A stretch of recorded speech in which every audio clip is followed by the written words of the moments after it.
அனைவருக்கும் வணக்கம். நான் உங்கள் ரியல் எஸ்டேட் புரோக்கர் கேரிஸ் கலைக்கிறேன். இன்று செப்டம்பர் 17ஆம் தேதி ஸ்டாட்ஸ் கனடா ஆகஸ்ட் மாதத்துக்கான இன்ஃப்ளேஷன் ரிப்போர்ட்டை ரிலீஸ் பண்ணி இருக்கின்றார்கள். இது பேங்க் ஆஃப் கனடாவுடைய டார்கெட் ரேட்டான 2% வந்துள்ளது. அதாவது இதுவரைக்கும் நான் பல வீடியோக்களிலே சொல்லியிருக்கிறேன். பேங்க் ஆஃப் கனடாவுடைய இன்ஃப்ளேஷன் ரேட்டினுடைய டார்கெட் ரேட்டாக 2% இருக்கின்றது. அண்டர் 2% அல்லது 2% வரும் பொழுது பேங்க் ஆஃப் கனடா வட்டி விகிதத்தை மிகவும் குறைப்பார்கள் என்று.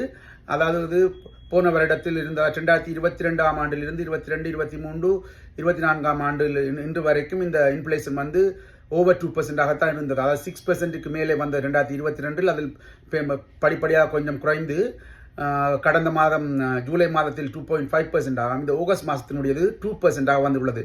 அதாவது வட்டி விகிதத்தை பேங்க் ஆஃப் கனடா கூட்டியது. அதாவது இன்ஃப்ளேஷன் 2% அல்லது அண்டர் 2% வர வேண்டும் என்றதுக்காகத்தான் பல தடவை வட்டி விகிதத்தை கூட்டி நமக்கு எல்லோருக்கும் அந்த சிக்கலை ஏற்படுத்தி இருந்தார்கள். அதாவது வட்டி வீதம் மிகவும் அதிகமாக இருந்ததால் வீடு வாங்குவோர்கள் அனைவருமே ஒரு சிக்கலிலே 2023ஆம் ஆண்டு பூராகவும் ஒரு சிக்கலிலே இருந்தார்கள். காரணம் வட்டி வீதம் மிகவும் அதிகமாக இருந்தது. அதாவது பேங்க் ஆஃப் கனடாவுடைய இந்த டார்கெட் ரேட்டான இன்ஃப்ளேஷன் 2%க்கு வரும்பொழுது அவர்கள் அந்த எக்கானமி ஒரு ஸ்டேபிள் கண்டிஷனுக்கும் ஒரு நல்ல நிலைமைக்கு வந்ததாகவே கருதுவார்கள். அதாவது அவருடைய பேங்க் ஆஃப் கனடாவுடைய ஒவ்வொரு ஃபெடரல் மீட்டிங்கிலும் அவர் தொடர்ந்து கூறி வந்தது அண்டர் 2%க்குள் வரும்பொழுது அல்லது 2% அல்லது அண்டர் 2%க்கு வரும்பொழுது பேங்க் ஆஃப் கனடாவுடைய டார்கெட் ரேட்டை நாங்கள் ரீச் பண்ணி விடுவோம் என்று. அதன்படி இன்று, அதாவது இந்த ஆகஸ்ட் இன்ஃப்ளேஷன் ரிப்போர்ட் வந்த இன்று, அதாவது 2%க்கு வந்துள்ளது. மிகவும் ஒரு வெரி குட் நியூஸாகவே எங்களுடைய எக்கனாமிக்ஸ் பார்க்கின்றார்கள். அத்துடன் இனி நாங்கள் சொல்லக்கூடியதாகவும் இருக்கும். அதாவது முதல் ஆரம்பத்திலே நாங்கள் கூறும்போது நமக்கு ஒரு சந்தேகமாகத்தான் இருந்த இந்த இன்ஃப்ளேஷன் 6%க்கு மேலே இந்த இன்ஃப்ளேஷன் எவ்வாறு குறையும் என்று இந்த எக்கனாமிகள் எல்லோரும் பதட்ட நிலைமை காணப்பட்டது. படிப்படியாக எக்கனாமி இம்ப்ரூவ் ஆகி இன்று இன்ஃப்ளேஷன் 2% வந்துள்ளது. அதாவது நம்முடைய எக்கனாமி வளமைக்கு திரும்பியுள்ளது என்றே நாங்கள் கருதக்கூடியதாக இருக்கின்றது. அதாவது இந்த டேட்டாவை வைத்து பார்க்கும் பொழுது இந்த 2%க்கு வந்தது எங்களுடைய எக்கனாமி. அதாவது இந்த 2021ஆம் ஆண்டு இருந்த போன்று ஒரு வளமைக்கு திரும்பியுள்ளதாகவே நாங்கள் கருதுகின்றோம். அத்துடன் இனி வரும் காலங்களில் இன்னும் இந்த வருடம் 2 தடவை பேங்க் ஆஃப் கனடாவுடைய மீட்டிங் இருக்கின்றது. அப்பொழுதும் இந்த வட்டி வீதம் குறைவதற்கு ஒரு சொலிட்டான காரணம் இருக்கின்றது. அதே போன்று அடுத்த வருடங்களிலும் வட்டி வீதம் குறைந்து நமக்கு ஒரு சீரான ஒரு மிகவும் குறைந்த வட்டி வீதத்திலே வீடுகளை வாங்குவதற்குரிய காலம் இப்பொழுது வந்துள்ளது.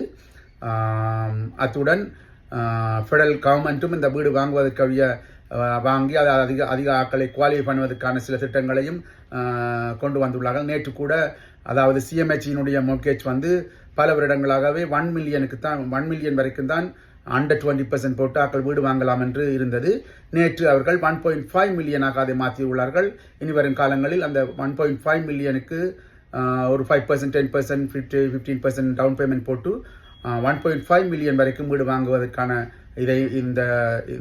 அந்த திட்டத்தை கொண்டு உள்ளார்கள். அதற்கு முன் 25 வருடமாக இருந்த சிஎம்ஹெச் மோர்கேஜ் இதையும் 30 வருடமாக ஆக்கியுள்ளார்கள். அதை வீடு வாங்குவதற்குரிய ஆட்களை குவாலிஃபை பண்ணுவதற்காக அனைத்து விடயங்களையும் கொண்டு வந்துள்ளார்கள். அத்துடன் எக்கனாமி அதாவது இது வீட்டுக்கு மட்டுமன்றில்லாமல் இந்த இன்ஃப்ளேஷன் அண்டர் 2% இருப்பது அனைத்து விதமான எக்கனாமிக்கும் நல்லது. அனைத்து விதமான பொருளாதார செக்டரும் மேம்பட்டிருப்பதாயே காட்டுகின்றது. இது அனைவருக்குமே இந்த ஒரு நாட்டினுடைய எக்கனாமி சரியாக வருவது அனைத்து வீடுகளுக்கும் மகிழ்ச்சிகரமான விடயமாகவே காணப்படும். அதாவது மிகவும் மோசமான இருந்த அந்த எக்கனாமி இன்று ஒரு வளமைக்கு நல்ல நிலைமைக்கு திரும்பியுள்ளது. இந்த பிஸ்னஸில் இருப்பவர்களுக்கும் சரி, சாதாரண வாழ்க்கையில் வாழ்வர்களுக்கும் சரி, அனைவருக்குமே இந்த எக்கனாமி நல்ல நிலைமைக்கு வந்தது. கனடாவுடைய எக்கனாமி நல்ல நிலைமைக்கு திரும்பியுள்ளது ஒரு மகிழ்ச்சிகரமான விடயம். வீடு வாங்க, விற்கல், அது சம்பந்தமான மேலதிக விடயங்களுக்கு நம்முடன் இணைந்திருங்கள். என்னுடைய தொலைபேசி இலக்கம் 5149618141. தேங்க்யூ.